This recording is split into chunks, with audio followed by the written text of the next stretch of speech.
Welcome to the Pixelberry Choices podcast, and today we're going to be talking about chapter 18 of Wake the Dead, and we are nearing the end. So, this chapter, we have a lot of things. At first, you have drama, action, and then toward the end half, we have a bit of downtime with all of our love interests, or one that's totally up to you, and then the cliffhanger. So we start off from where we left off in the last chapter. Dirk has betrayed us and he has made some alliance with the tower. So we see ourselves after he got knocked out. So we're in a room and there is Dirk with a baton. So we have a conversation why Dirk betrayed us and everything. So from his conversation we can understand that he doesn't hate us as a person. Like he doesn't want us to be killed because he definitely had a soft spot for Brian, but then again he doesn't trust in our leadership skills. So we asked Dirk that then why did he give us the compass, all those things. So he says that we went after all the people who were gone to the zombie hive, and that was the last straw for him. He thinks if we are the leader, then we're gonna bring the whole colony down, and Marcus Blackstock is the only person or the tower that can keep us protected. That's what he thinks. So he's definitely being naive. We try to reach out to him, but to no extent he's gonna see reason from us. And then our hands are tied behind. We do one last try, and when he was leaving through the door, we say that Brian is alive. Then he slams the door shut behind him and leaves. And next up we shatter a glass, and then we can cut open our restraints, the rope, and then two targets will be coming in and they'll escort us outside to Marcus Blackstock, and there we'll see Trent also there. So that was also a decision that will carry out from the past decisions you made. So this will be a consequence of those. So I chose to spare Trent. Let me know what happens. So if you guys chose that or not, otherwise what would happen, because in my case I chose to spare him, and here he is. He's gonna betray us again. He's there to kill us. So we can punch one of them in this diamond scene. I chose to punch Marcus Blackstock. No cap. Because I don't know, like I'm not saying I sympathize with Dirk, but he's not as much of an evil as Marcus Blackstock is. So if you want to talk about the most punchable face in that room, to me I would say it was Marcus Blackstock. Yeah, Trent was also there, but Trent is like, a sack, like a stale sack that reeks betrayal. So there was nothing in punching him. So I think Marcus Blackstock's was satisfying punching him. Let me know who you guys punched there. And then what we have is we sort of talk back and forth with Marcus Blackstock, but then Marcus says that he's gonna bring all the people to his colony that we have gathered around here, and he's not gonna bring us. He's gonna kill us to make an example out of us, to show that what happens to the people who disobey him in the tower. And there we see Dirk. He really didn't want us to get killed. Like he didn't want to finish us. So, but Marcus Blackstock, with his stern glare, tells him that he could also be in line if he disobeys Marcus Blackstock. So he doesn't say anything. But that was clear from that all Dirk wanted to get us all inside the tower, and he didn't want to kill us because, well, probably he had a soft spot for Brian, and we're Brian's sibling. So maybe he made a promise to keep us safe, or sees it as a responsibility, an obligation. We will not know until we have a heart to heart with Dirk at this point, if you spare him later. This is a pretty interesting betrayal, I would say. Like, then we're taken outside for the execution, and then see all the guards with guns pointed at us, and our friends are there, Troy, Angel. All of them try to come to us, but they're stopped by the guards, pinned down. They're held there. So then we see our fate is coming, and Marcus Blackstock. But we can do one last fight back. We will use the tool that we got from the Siren Zombie, if I'm not too wrong, and we will use it against Marcus Blackstock. But Nonetheless, we will see that he is way stronger. So at first we're trying to find some help, but then we see Slade standing away from all these people, and she says that we are the leaders who need to fight back.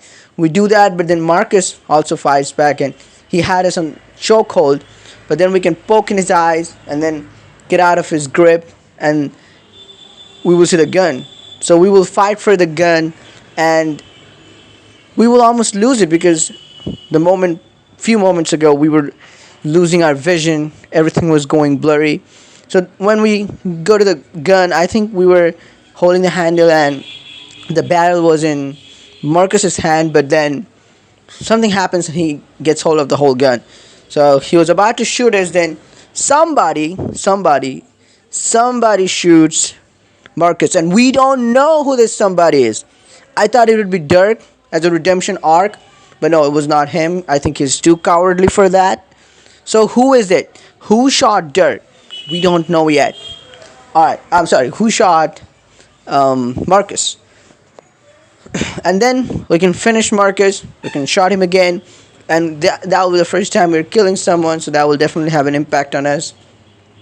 And then we'll see the betrayer, all the traitors after the betrayal, they're trying to run, and then they'll be captured, trained, some of the tower folks, and Dirk. And then Alia will tell us, like, what do we want to do with the traitors? So, hard choice, either spare them or punish them, kill them. I chose to spare them again. For Trent, it's again. For Dirk, it's the first time. So here's what my thought process was. If it was the option to kill or spare Trent, I would have killed him in one heartbeat. But the tower folks, I mean, I wanted to give them a chance because they're mostly working under Marcus Blackstocks and the leaders down. I do want to give them a chance. And about Dirk, I don't want to see him killed. So that was the thought process. And they're going to work as soldier. So my soldier count is a little low, so that would probably help in that. I don't know how. But yeah, we spare them. And it was a hard choice, remember? Hard choice. I don't know how this is going to come back and bite me or not. Let me know what choice did you guys make. And then back and forth we go. Talk with all of our friends. And we sort of also see that if our moral is up and all the other assets of ours, like fortification, food. I don't think we touch on food supply, but moral, fortification, fighter, and research. If everything's high, all the scores are high, so you will have those scores. Like they will show you like one last check on all those assets of our against the zombie solstice. But we also get to do some more, land building, if you want to call it. Like we have two more spare places in the our lodge. First one we can use for defense. Now what kind of defense? I chose it for gun. There was also another with spikes or something, so I chose the gun turret. And the next one was with May. So she was again afraid, ran away when the tower folks attacked. So he was hiding in a shipping. She was hiding in a shipping container, and then we see all the other tower kids are also excited to help us in some way. So in a diamond scene, we can tell them that they can increase their moral by building a flower bed. So we can help them with that. One elder will supervise them. So this was pretty amazing. And then we see we are wrapping up for the big day because it's about to be solstice. One more day to go, and we talk with the builders and also Flower and everyone, Alia. So all of them have trust in us. We want to go to sleep, but we really can't. All the anticipation, built, pent of fear, everything is there. So they are on duty, watch duty. We're not.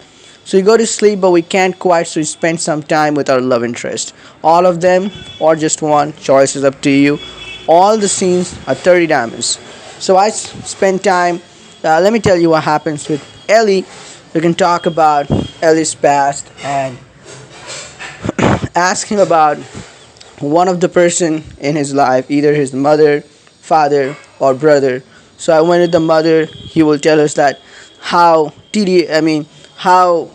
calculated person his mother was. Like he used to keep track, like very attentive to details, and we'll just put all the books by serial numbers, like very tidy if you want to call it.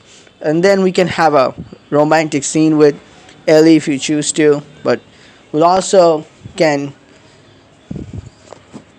vent to Ellie about the feelings we have about Brian, and if she shows up as the queen, whether we can take out her or not, and how we're feeling about whether we're going to survive tomorrow or not.